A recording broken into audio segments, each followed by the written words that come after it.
repping too. Look at that hat. That is delightful. Yeah, man, this is fresh this season. I've got a quite an array of Bucks lids. Okay. Um, my wife has put me on a strict one in, one out rule, but I've been I've been sneaking a few past the gate. Nice.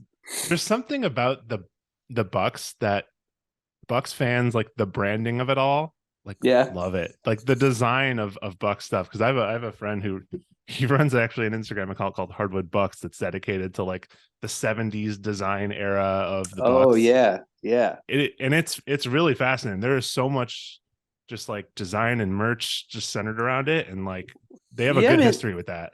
They were super groovy. I mean, their court was designed by Robert Indiana, like a Hmm. super renowned pop artist and like legit in the art world.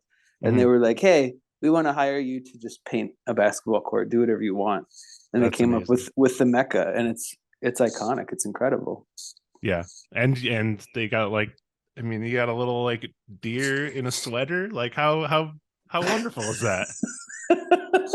Yeah, man, that old logo is killing. Yeah, Nothing else does exactly that. for sure. Well, yeah, as I was saying, it's good to finally have a Bucks fan on. Normally we get Sixers fans and a lot of Raptors fans, but yeah, it's nice to get some Milwaukee representation. Well, I'm happy to represent. Absolutely. Um, so obviously we'll talk a lot of basketball, but first I want to ask a little music stuff. And have you been working on any new music lately? A little bit. Yeah, so my band Fields Report, we put out a record at the very beginning of pandemic. Hmm. And so there was a lot of like canceled plans around that. And then as the world is sort of reopened, um, haven't been super interested in being like first in line right away to get back out there. We're Right. gonna do a short Midwestern tour in February, um, just to check it out. But yeah, I've been writing a little bit here and Hmm. there. I don't know. I feel like pandemic sort of changed my speed. Um, I feel like a and lot of people, yeah, yeah, just like real less inclined to hustle and more inclined to pick and choose, do what feels for good. sure. Yeah, because I feel like a lot of people wanted to, if you're stay, especially early on, if you're staying home, like it's like, well, I'm going to do nothing but write. But some people have the adverse effect where it's like, I just don't want to do that if I'm going to be home all the time. Totally, man. Yeah, that's kind of my world. I find creatively, I'm generally like maybe 2 or 3 years behind real life, Hmm. and then like that's sort of what I write about. Yeah, Um, it takes a while to sort of process and figure out how to organize those thoughts. Um, and so, yeah, I don't know, man. Pandemic just was not a fruitful time. It was just sort of just a floating. totally. Everybody suffered through it in their own way, but it certainly wasn't a big creative time for me. Yeah, totally get that. Um, well, as far as like listening to stuff, have you been listening to anything that you particularly interested lately? Uh, I have found the new Beth Orton record to be astonishing. Okay. Absolutely, I'm going to say it, a masterpiece. Ooh. Yeah, Okay. it's incredible. It's incredible. Yeah, I was going through my list of last year's stuff. Yeah. That was on it. The Big Thief record was a big record for Hmm. me. I really enjoyed that a lot. Um, the Aeneas Mitchell record last year was really good. Hmm. Yeah. I don't know. I was getting into a lot of Thelonious Monk stuff. I mean, Ooh, obviously nice. not released recently, but there's something about his lens that was it really sort of felt good this year. Yeah. Yeah, I just got myself a new record cabinet, so I've been kind of going through like all of my records and stuff, and I'm going trying to go like alphabetically. So then I got to like Coltrane and stuff, and I'm just like, oh, this is I don't listen to this enough. Like Yeah, it's great. yeah.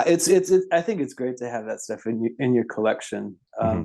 and because yeah, you can return to it. It's easy to be overwhelmed by where to start in a world Yeah, like yeah, that, where you're sort of a tourist or a visitor. Um, but just having a few pieces in your collection that you can turn to and really start to develop a relationship with, I think, is a great thing. Sure, definitely. But as far as Field Report playing some shows, you said possibly a couple shows, small Midwest tour. Yeah, in February we're doing like a week, like Valentine's week. Cool. And I did a couple weeks with a friend of mine from Portland, just solo. Her name was Anna Tivel, and so I opened up some shows for her. Played the Golden Dagger in Chicago. That place is cool. I hadn't been that's there before. Newer. Yeah, it's pretty new. Yeah, that whole area is like, I hadn't spent any time there before, but Yeah. it was cool. I like the spirit of the place, and it sounded good. It was nice. Definitely. Yeah, that in Chicago is a newer one, and Sleeping Village is like the big place in Chicago now. Yeah, I've heard about that too. I haven't been there yet. It's pretty cool. Yeah, if you come swing back through this way, I'll have to come check you out, man, for sure. Right on, right on. So, are you a lifetime Wisconsinite? So I grew up in Minnesota. Okay. I grew up a Timberwolves fan. Oh. I went to Eau Claire to go to college, and then while I was there, I met a girl from Milwaukee, and she beat me to graduation. Moved back home and got a job right away. Mm-hmm. And by the time I kind of limped out of there, I was like, well, Milwaukee, I guess. Yeah. And so that was 2006, and it's become home. It's really where I belong. I love it here. And so I adopted the Bucks pretty early on. I told myself I would never move to a place that didn't have an NBA team within 30 minutes. I respect that. And so, moving to Milwaukee, obviously I'm going to go to Bucks games. That was 2006. That's the Michael Redd era. Yep. And they weren't all that great. It's pretty easy to get tickets. Yeah. It's pretty easy to find those also isolated fans and develop relationships with them. Mm-hmm. And there's something special about cheering on a terrible team. Yeah. Trust me, I'm a Cubs fan, so I know most of my life how that goes. It was up until recently, yeah. Yeah, there's something about that suffering, Mm-hmm. and there's no expectation for it to ever change. Absolutely. It's just like, well, this is what it means to be in relationship with this team, is to suffer. It feels like a club, like it just feels really more exclusive. Yep. Yeah, it's really nice to have that badge to wear. As other folks, jump on the bandwagon too. It feels good. Like, welcome aboard the bandwagon. It's great. We're really glad you're here. But your relationship is going to be different than ours was. We'll let you know like what you missed out on. Yeah. So do you feel like there are bandwagon people ever since they won a couple years ago? Oh, of course. Yeah. Of course. That kind of thing just it creates a gravity around it that pulls everybody in. And especially, in that moment that COVID was happening and everybody just needed something to be excited about. Mm-hmm. And so that was just a big win for everybody. In Milwaukee, it's an underdog city. It always has been. And so that it was just a real galvanizing point of pride for everybody. Yeah. And for the longest time, it was Packers. Mm-hmm. I have not adopted the Packers, for the record. That's good. As a Chicago person, that's good with me. What about the Brewers? Yes, I've adopted the Brewers. Brewers are fun. I'll admit they're fun. I like going to the Brewers games for sure. Yeah. We used to live really close to the stadium, and we could you want to walk over tonight? And so we walk over, and it was great. Always tickets for that too. But wait, where were we? Bandwagons. Yeah. Anyway, for the longest the championship. For the longest time, the Bucks were second-class citizens to the Packers. Yeah. And now suddenly the Packers are not good and kind of embarrassing, and everybody's a Bucks fan now. Mm-hmm. So it's great. Wisconsin's never been a basketball state, but suddenly we kind of are. It's pretty awesome, and especially to have I wouldn't say Milwaukee's a small market, but they're not like the top market. But to have someone like Giannis on your franchise, amazing. It's incredible. It really is an incredible story. You couldn't really write it. Um, and how close Milwaukee came to losing the Bucks too. Yeah. And it was sort of the dedicated ownership of Herb Kohl of Kohl's. He owned the team for a very long time, and also U.S. senator. Mm-hmm. And he was in his 80s. He hadn't fielded a winning team forever. Would have been really easy to just divest, make a lot of money, make a lot of people in Seattle really happy. But he held out for a buyer's group that was going to keep it in Milwaukee. Mm-hmm. And and that really changed everything. Got a cool new arena now too. You got the Yeah, Fiserv. man, it's great. It's really Yeah. cool. I've been to a couple games this year, seen a few shows. Trying to decide if I'm going to spring for Springsteen tickets. Ooh. They're pretty expensive, but I blew it on both Tom Petty and Leonard Cohen. Like I never saw him, Yeah. And so I think I'm probably going to. I mean, it's Springsteen, you know? Yeah, right. I've never seen it. It's ridiculous. It's stupid that I haven't, but it's really expensive. But that place sounds really good. The Pfizer sounds really good. Cool. My brother, my younger brother, coaches high school basketball in the area too. Oh, cool. And they got to play a game on the Pfizer court a couple weeks ago, so we got to go down for that. And I don't know, man. It's like they're doing a really good job of keeping it open to the community. It's really neat. Yeah, definitely. Yeah, I've seen you posting. You've had some nice seats for games before. It's true. I do have some friends who make that a priority in their lives, and it's very, very cool to be able to take advantage of that when I get the call. Yeah, definitely. They're not my seats. Yeah. I mean, I work in advertising as my day job, so like when I can get those company seats, like I'm gonna take them. Absolutely. But yeah, so like a couple years ago, you had the championship. What was it like? How was the season for you? I mean, it was unbelievable. Yeah. I want to point out behind me here. Yes. Please do tell. We've got we have game 4, game 5, game 6 from the finals here. This is the Sun block, game 4, when Giannis blocked Ayton at the very end. We've got Middleton getting his head rubbed. We got Brooke over here howling. We got Drew getting past Book. And of course we have the Valley Oop. I don't know if the world at large has the same sort of relationship with this storyline. Probably the phrasing not. is new to me. Okay. Yeah. So the the Valley Oop. This was game 5. The Suns were up 3-1, and then they won game 4, won game 5. At the very end of the game, to win the game, Holiday lobbed an alley-oop to Giannis, and it was incredible.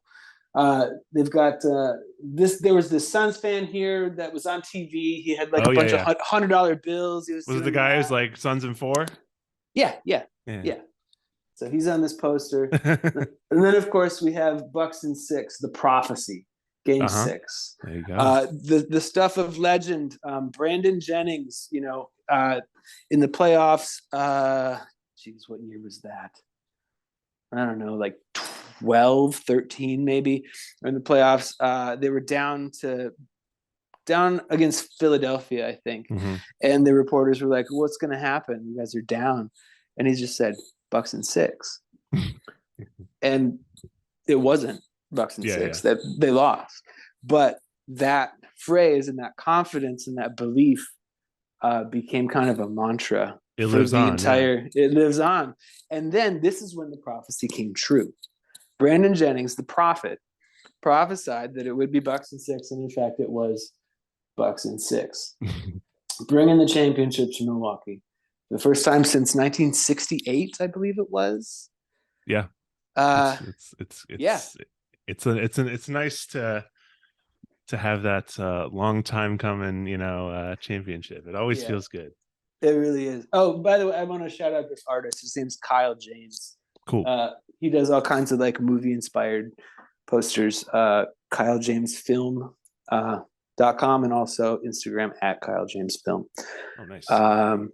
Yeah, I don't know if this is for sale actually. A friend of mine who works for a design firm, I think, hooked me up with this. They were doing a proof of it for I don't even know what it's for. Sure. But he was like, I've got this thing I think you'll like. That's so awesome. I went and picked it up. Yeah. I mean, yeah. That's it is quite the saga. And did you see the Giannis movie Rise? Yeah, You love absolutely. Yeah, I love it.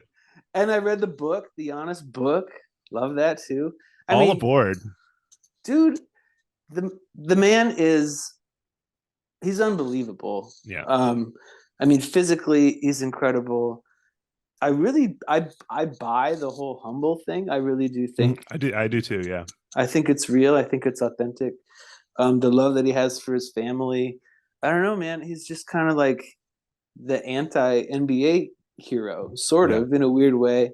And like that almost makes him a heel to some players, Sure. Like other people don't like him. Other players don't like him because he goes 200% all the time. You could be up 30 with a minute left. He's still going to try to dunk on you. And that's just how he is. Right.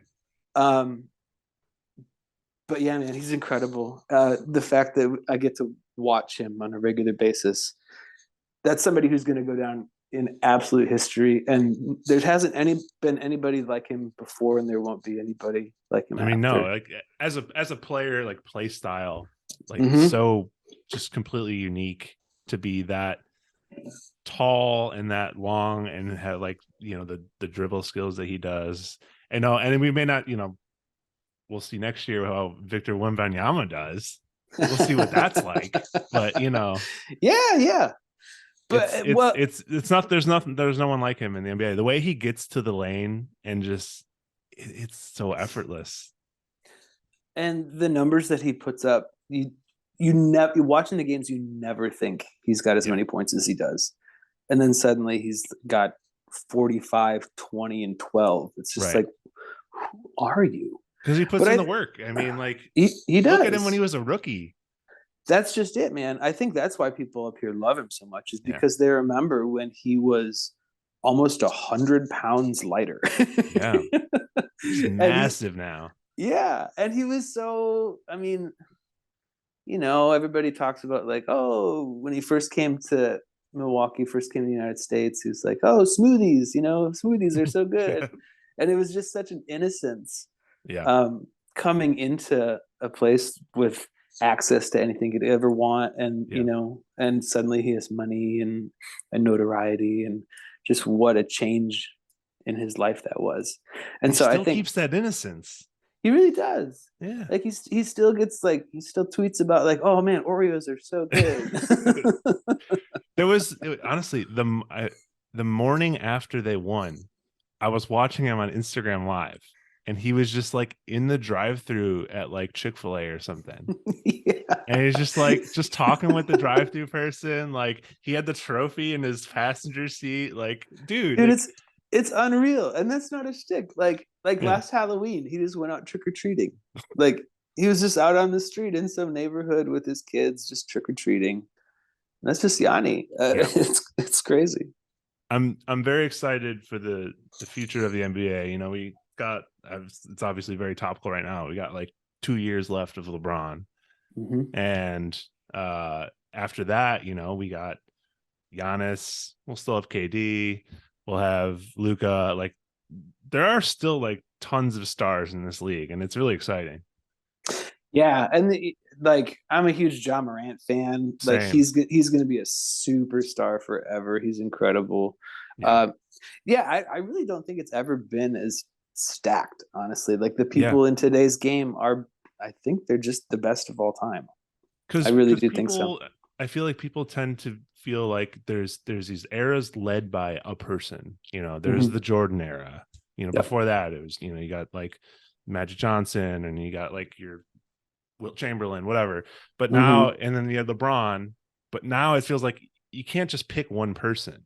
There's Right. so many people that are leading the league, and it changes like every year. Yeah, it really does. I mean, the training that they're able to do, and the fact that they've been playing basketball their entire lives at this point now. Like those generations before, they'd start in middle school or whatever, Mhm.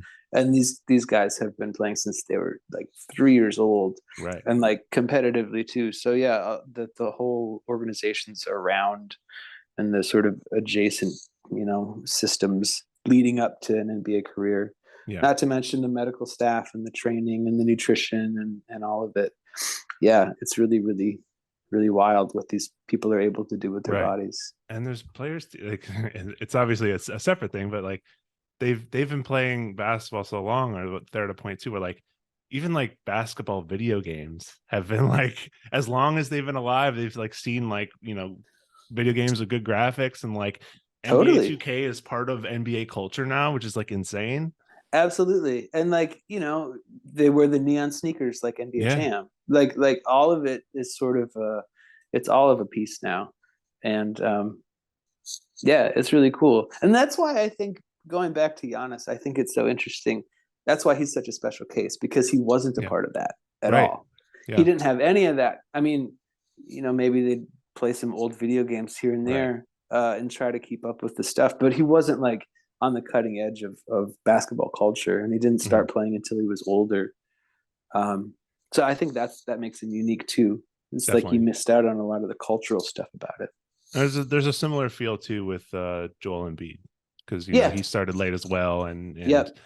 I remember he similarly had a lot of that fascination early in his career with like tweeting weird Mm-hmm. stuff about like "I love you, Rihanna" and like shit like that. Yeah, that's great. And man, all of the international players that are coming to the game and Yeah, bringing their own flavor to it is really, really cool. It's definitely. really cool. Yeah, and like, I don't know, some of those guys can have a really big impact when they come on a team. I was Yeah. just thinking about, I mean, this is not like a Joel Embiid sort of level, but when Joe Ingles started playing with the Bucks now, Hmm.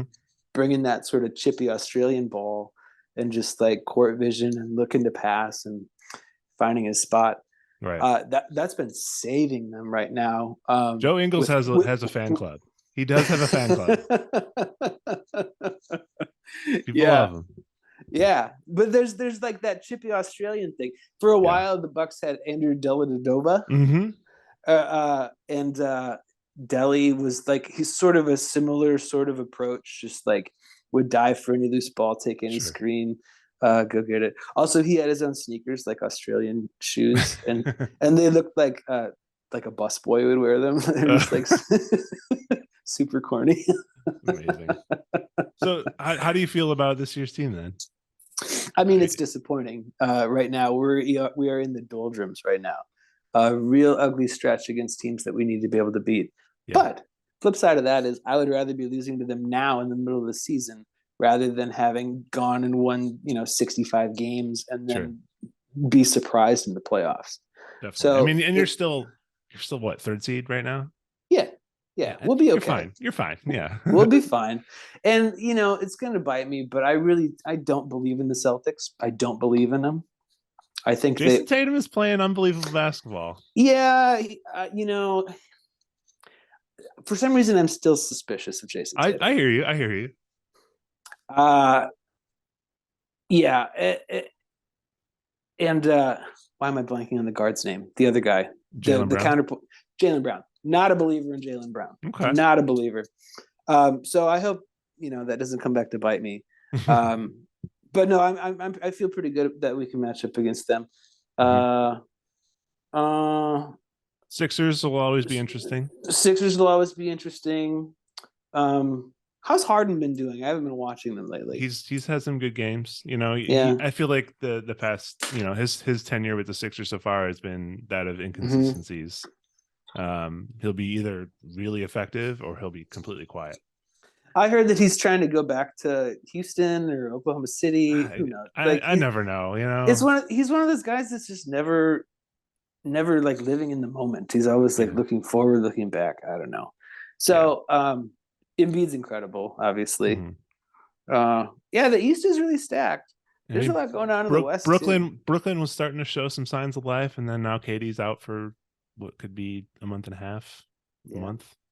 Um, and I'm not going to talk about Bulls because it's been a wealth of disappointment, but they've been playing better lately. That game that they came back and beat the Bucks, Yeah. that was a terrible, Yeah. terrible Bucks game.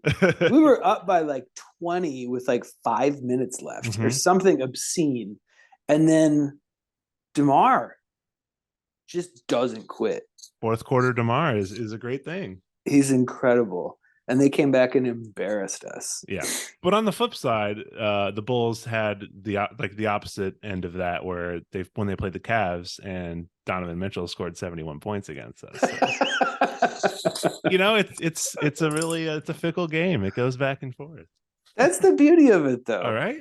Anybody can beat anybody, maybe. Yeah, totally.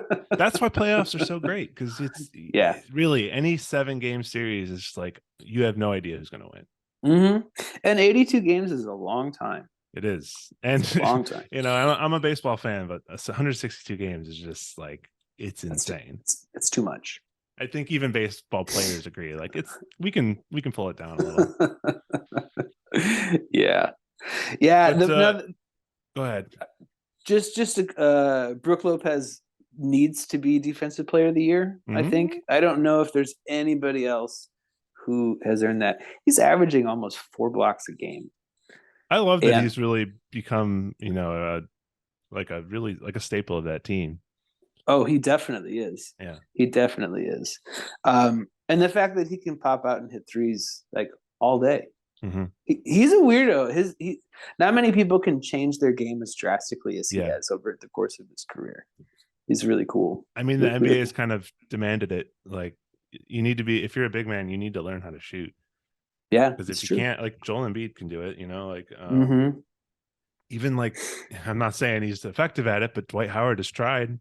He's starting to shoot more threes than he used to. JaVale McGee is shooting more threes than he used to. Like, they know they have to. Right. Yeah, those aren't the guys who are going to go out and try to get you to do that job, though. No. Especially in their limited minutes, please put up as little threes as you can. Right. Just box out and get a rebound, please. But you're feeling good about the season. I mean, well, I guess it all comes down to playoffs, right? Yeah, it all comes down to playoffs, and I would rather be making a mess right now than later. I feel like Bucks fans are maybe every homer, is quick to pile on and say, we're doomed and nothing is, but I'm optimistic. I feel good about where we're at. Outside of Bucks and NBA, when's the last time you played basketball? Do you still play at all? Dude, no lie, I went out and shot in my driveway today. There you go. I mean, no, I don't I don't like getting games or anything. Yeah. But I still shoot around. I mean, that's Midwest. That's our Midwest. It hits 42 degrees. We're like, let's get outside. Totally, dude. That's exactly what happened. There was no ice on the driveway, and I was like, oh yeah, I'm gonna get some shots up. Oh, that's great. Yeah, it's something that I always say I want to do, and then hopefully I'll be able to get into like a rec league with my work team or something like that. But it's right on. It's once you haven't done it for a while, it's tough to get back in. Dude, that is super true. I mean, I'm probably, I don't know, 50 pounds heavier since the last time I played any actual basketball. I mean, you get to a certain age and it gets tricky, and unless you've kept it up all this time, which I have not. How was your shot feeling today, though? It took me a minute to find it, but I found it. It's all about it becomes all about breathing. For sure. It's when you exhale. Yeah. It's rhythm. You gotta get that rhythm. Cool, man. So the last thing I wanted to bring up is that little game I mentioned. We're calling it musician matchups. Okay. So the idea being, we'll do all Bucks players, and I'll name a player.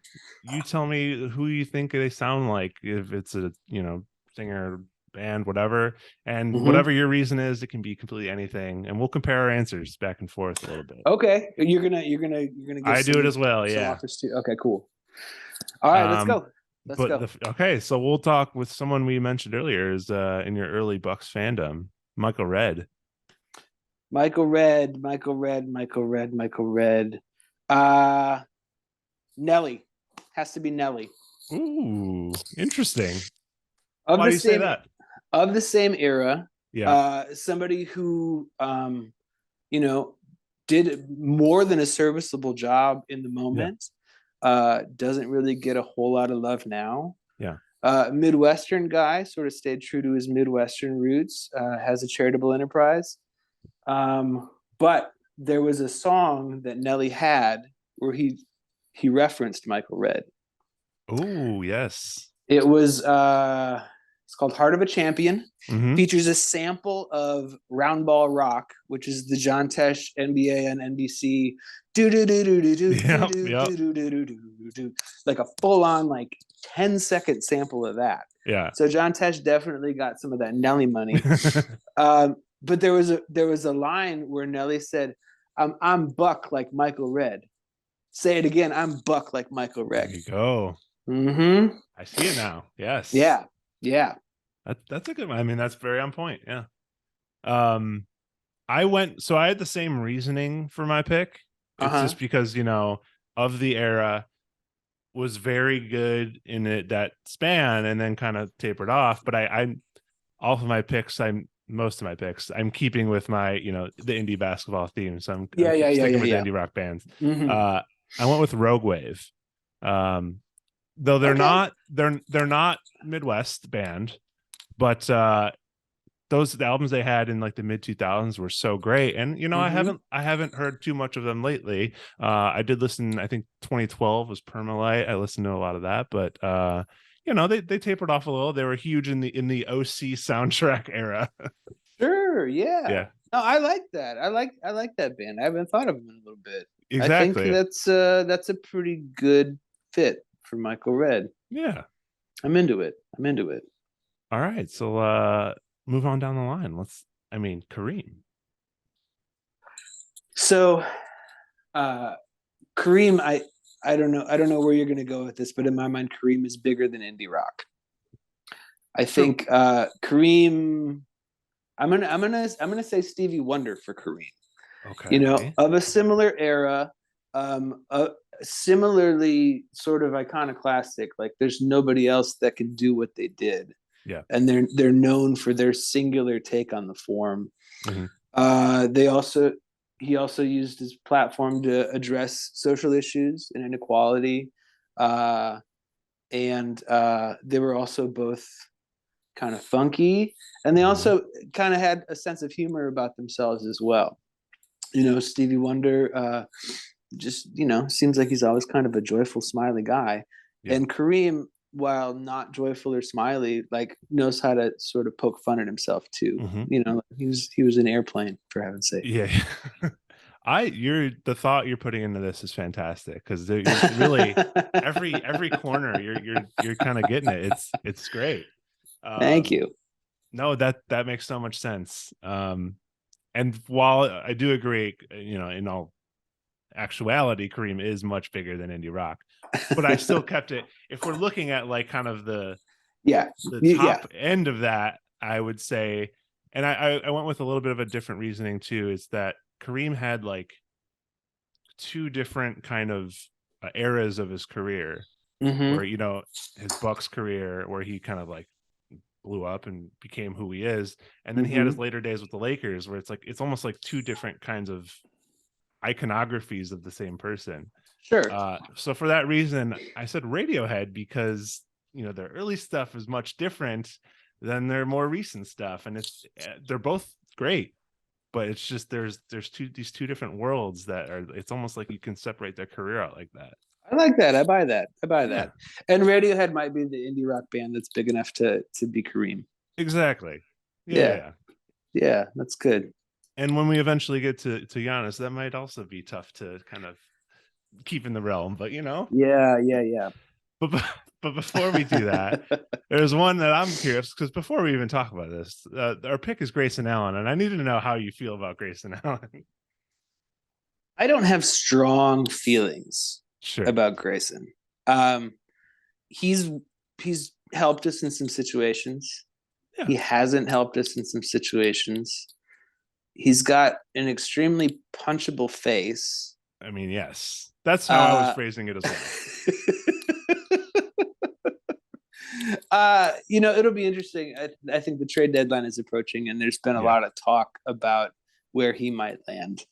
There's always the player on your team who's like, he's great on your team when he's on your team, but I don't know if even I honestly don't know if even Bucks fans feel like, I love him on my team, but I wouldn't want to play against him. I honestly never know. He's a tough one. Yeah, there's not a whole lot of love there. He's pretty good at what he does. Not a whole lot of love. And so for that reason, I was trying to think of, like, I don't know, something almost problematic. Yeah. Kind of where my mind went to. Is he like the Pine Grove or something? I don't know. Oh, interesting. Like, pretty good at it, but like not for me, I went on a little more on the extreme end, because like I kept thinking, like, who would I like at, like, is it like Ariel Pink? Like, is it like is it like MGK? Because like he's pretty good at what he does, but like I'm just like, I don't. Yeah, punchable face is what I was thinking. So that's right MGK, there. That's I hate to trash on people, but if it's Grayson Allen, it's just kind of feel like you have to a little. Yeah, I totally get it. I mean, he's on my team, and I get it. I agree for sure. But well, let's end our game on a high note. And who is Giannis? How can you even? It's tough. So I think, and this is not really indie rock. My end all be all, like, if I could have one artist, one record on the desert island, is Joni Mitchell. Yes. And oddly enough, the parallels between Giannis and Joni Mitchell have become apparent to me, in that they are both absolutely singular. No one before is remotely like them, and no one after will ever do what they have done in their particular forms. Sure. I feel like in real time, as it's happening, both of them are somehow misunderstood by their peers and underappreciated by the general public. And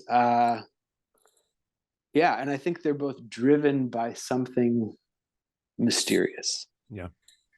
And they're searching, they're striving for something that maybe can't even be achieved.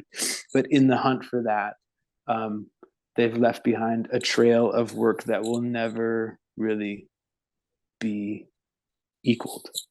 Damn. I feel that. Yeah? Yeah. I mean, a giant Greek god and a blonde Canadian woman with a guitar, but I feel like they are I feel like they're of a piece. More in common than you think. Yeah. And kind of on that note of what you said, going back to Giannis in general, do you feel he is still you still feel is like underappreciated, even though he's like, he's won MVP and he's won a championship, he still feels underrated. He does, and that comes through in national broadcasts. Like, I watch every game, and they're my Homer broadcast crew, and everybody sees the stuff that he does. Yeah. But you watch a national broadcast that the Bucks are on, the announcers don't get it. They don't appreciate what's happening, and the people he plays against don't get it. Like, they get fussy. Oh, or on Twitter, oh, look, it's run, dribble, dunk guy. Like, you don't. What's wrong with that? Right, and nobody else can do it that way. Like, if you can't appreciate how absolutely incredible and gorgeous and beautiful that is, then I think that's just sour grapes or Yeah. willful ignorance or something. No, I don't think he gets appreciated for what he does. Yeah. And I agree, because it's very evident when you see how much less time Luka has spent in the league, but how much more love he gets. Mm-hmm. Which, Yeah, that's he is totally true. a fantastic player. Don't get me wrong, but like, Yeah, he is. Giannis is of a different level too, and he just doesn't get Yeah, that kind of love. like I think if you were to offer me either Luca or Yanni, I would take Yanni. I mean, he's just bigger. Like, the athletic ability is just unparalleled. Mm-hmm. Yeah. All right. So who's your Giannis? Who's your Giannis right. band? So I went with kind of his play style a little bit, powerful. Mm-hmm. A band that so this band is it's a very loud band, but Mm-hmm. somehow balances it with feeling very peaceful and like poetic, because the way Giannis, like, he's so powerful, but he's so graceful when he gets to the lane. Uh-huh. My Bloody Valentine. Because I feel like Whoa. it's like somehow the loudest and softest band you've ever heard at the same time. Yeah. No, that's like it can make you cry, but it's also just like punishing, physically It punishing. just, like, If you you feel it. Yeah. uh-huh. That's really interesting. I feel like, yeah, and that I feel like also as a band, they are to that higher kind of echelon of Mm-hmm. band. So I feel like the gravitas is there. I'm gonna think about that for a long time. I think I'm gonna put Loveless on in the next Bucks game I watch. And Just soundtrack it, yeah. uh-huh. It's gonna match. It's gonna feel right. I'm pretty into this actually. I like it. I like it. Cool. So that's all we got for the matchup. Yeah, I'll let that reverberate. Yeah. Uh-huh. Yeah, I'm But pretty dude, into thanks it. for coming on. This was a lot of fun. Yeah, thanks for reaching out. It's good to rep the Bucks on your channel, and Definitely. it's always nice when interests overlap. Um, Absolutely. It's been I a don't know. I pleasure mean, doing this. why do you think creative people like the NBA? It's a good question, because it's it's interesting because it often goes one direction way more than the other direction. Just because you like NBA doesn't mean, like, it's very rare that you're probably even gonna like indie rock music, or music, whatever. Mm-hmm, But a mm-hmm. lot of people who like this side of the genre tend to if they gravitate towards sports, it's often basketball, baseball a lot too. But I think it's a lot of people, when they're in high school, they reach a point where they make that decision of, am I going to keep playing sports, or am I going to kind of switch to the more creative thing that I have kind of enjoyed? And I think, personally speaking, that happened to me, where, I played baseball and basketball up until sophomore year of high school. And then I'm like, I'm kind of good now. And I want to be in a band with some friends, and like, Yeah, totally same story, man. Same trajectory. I played yeah. up until 10th grade, and then I tore the cartilage in my knee. Mm-hmm. And while I was recuperating, I started playing guitar and smoking cigs, and like, there's my path. you find your people, and it changes. Like, high school is where you find out who you kind of are Yeah, with. So yeah. yeah, totally. And it's been interesting too. Like, I've had people who have played. I've had Josh Berwanger, who coached high school basketball. I've had Alan Tate from San Fermin, who played at NYU. Like, Oh wow, yeah, right on. there's a huge spectrum of Hmm, people who are into it. So it's been really cool. that's interesting. Yeah, I don't know. I feel like there's people our age, I think, came up in sort of the golden age of the marketing of that stuff. Mm-hmm. And so it was really easy to start having a relationship with a player. Yeah. And then that would become sort of the rabbit hole, just like in music, you get into a band and then you start to figure out their influences and their Mm-hmm. peers and contemporaries, and suddenly you start following a team and you like a team that isn't where you are. So Right. suddenly you're you're a Suns fan because of Kevin Johnson and Dan Marley and Charles Barkley, and Yeah. and then you follow them, and it's just like the same sort of wormhole that you can get into.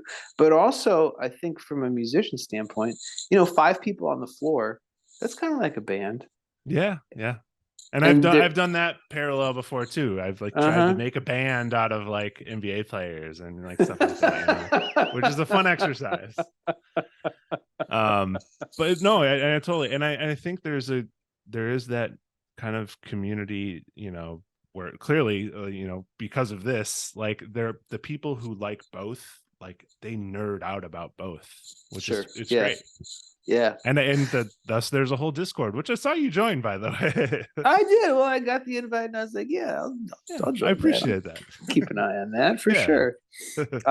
Yeah, man. I don't know. Fandom is fandom, I think. And I think, the equivalent to hanging out at a record store was also hanging out at Barnes and Noble and paging through the Street and Smiths, and memorizing all these stats and collecting the cards, and and then that turns into fantasy, and then that turns into the video games, and then that turns into I don't know, cutting out box scores in the newspaper, and it's pop culture. Drawing the logos. Yeah, totally.